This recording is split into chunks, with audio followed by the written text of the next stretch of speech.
Le silence, tout juste troublé par le bruit d'un clavier et le chuchotement de ses poètes préférés.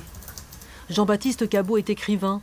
Son prochain livre parlera de Bretagne, mais autour de lui résonne encore comme un écho de ces grosses machines, les écranoplanes.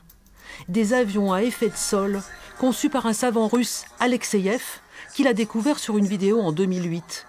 L'irruption d'un matériau si peu poétique dans sa création littéraire. Je ne parle pas russe.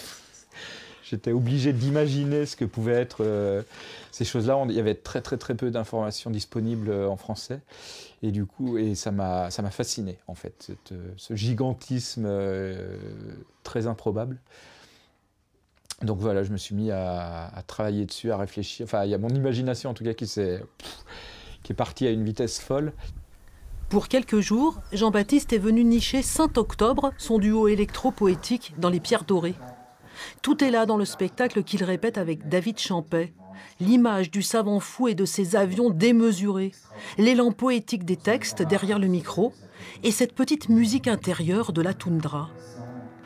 Portés par le souffle de notre machine, nous naviguerons sur les vagues de la toundra. Puis lorsque celle-ci prendra fin, sans nous arrêter, sans même ralentir, nous poursuivrons sur la mer elle-même. Du clair-obscur à la lumière des spots, il a fallu passer du livre au texte scénique avec musique et vidéo en parfaite symbiose.